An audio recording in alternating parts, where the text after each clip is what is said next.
You, John Fitzgerald Kennedy, do solemnly swear. I, John Fitzgerald Kennedy, do solemnly swear. That you will faithfully execute the office of President of the United States. That I will faithfully execute the office of President of the United States. And will, to the best of your ability. And will, to the best of my ability. Preserve, protect, and defend the Constitution of the United States. Preserve, protect, and defend the Constitution of the United States. So help you God. So help me God.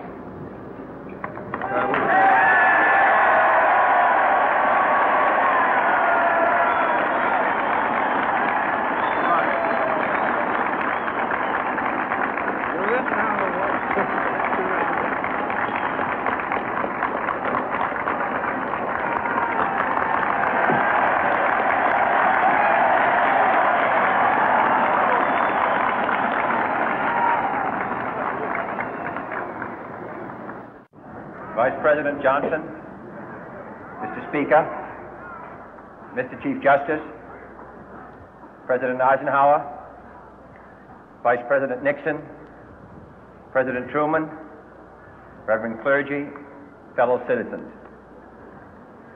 We observe today not a victory of party, but a celebration of freedom, symbolizing an end as well as a beginning, signifying renewal as well as change. For I have sworn before you and Almighty God the same solemn oath our forebears prescribed nearly a century and 3/4 ago. The world is very different now, for man holds in his mortal hands the power to abolish all forms of human poverty and all forms of human life. And yet the same revolutionary beliefs for which our forebears fought are still at issue around the globe. The belief that the rights of man come not from the generosity of the state, but from the hand of God. We dare not forget today that we are the heirs of that first revolution. Let the word go forth from this time and place to friend and foe alike that the torch has been passed to a new generation of Americans born in this century, tempered by war, disciplined by a hard and bitter peace, proud of our ancient heritage, and unwilling to witness or permit the slow undoing of those human rights to which this nation has always been committed and to which we are committed today at home and around the world.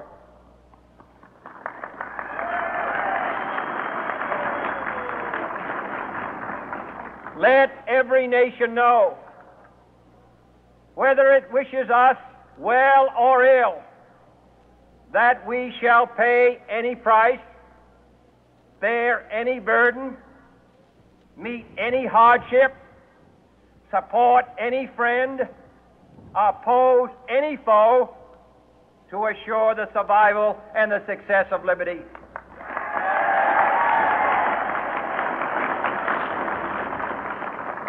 This much we pledge and more.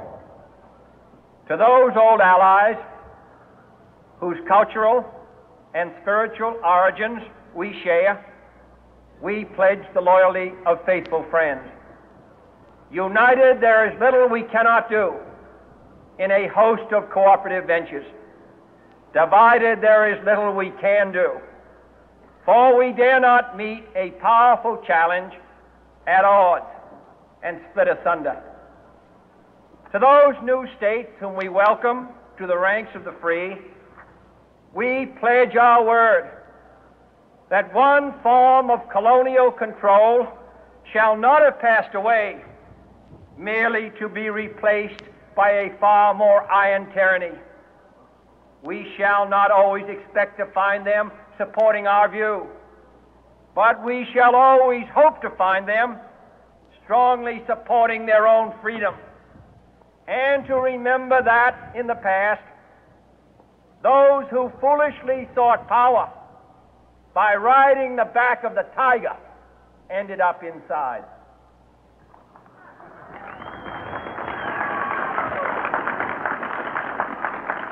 To those people in the huts and villages of half the globe struggling to break the bonds of mass misery, we pledge our best efforts to help them help themselves for whatever period is required, not because the communists may be doing it, not because we seek their votes, but because it is right. If a free society cannot help the many who are poor, it cannot save the few who are rich.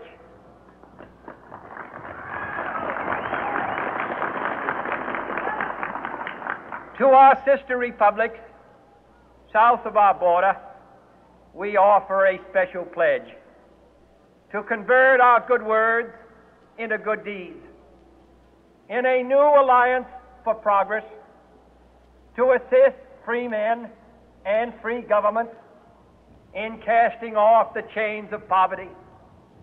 But this peaceful revolution of hope cannot become the prey of hostile powers.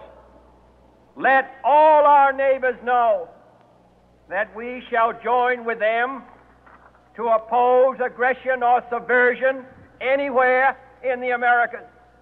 And let every other power know that this hemisphere intends to remain the master of its own house.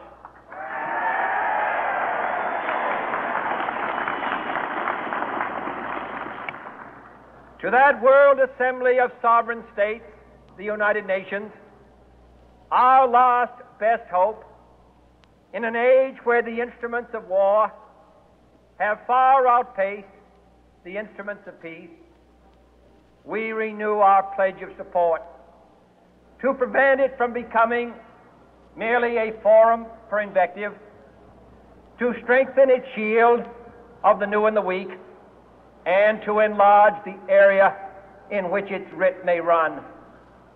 Finally, to those nations who would make themselves our adversary, we offer not a pledge, but a request that both sides begin anew the quest for peace. Before the dark powers of destruction, unleashed by science, engulf all humanity in planned or accidental self-destruction, we dare not tempt them with weakness, for only when our arms are sufficient beyond doubt can we be certain beyond doubt that they will never be employed. But neither can two great and powerful groups of nations take comfort from our present course, both sides overburdened by the cost of modern weapons, both rightly alarmed by the steady spread of the deadly atom, yet both racing to alter that uncertain balance of terror that stays the hand of mankind's final war.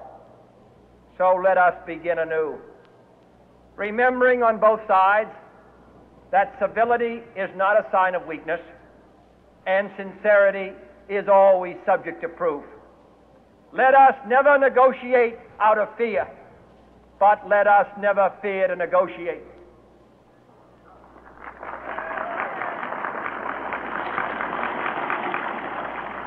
Let both sides explore what problems unite us, instead of belaboring those problems which divide us. Let both sides, for the first time, formulate serious and precise proposals for the inspection and control of arms, and bring the absolute power to destroy other nations under the absolute control of all nations.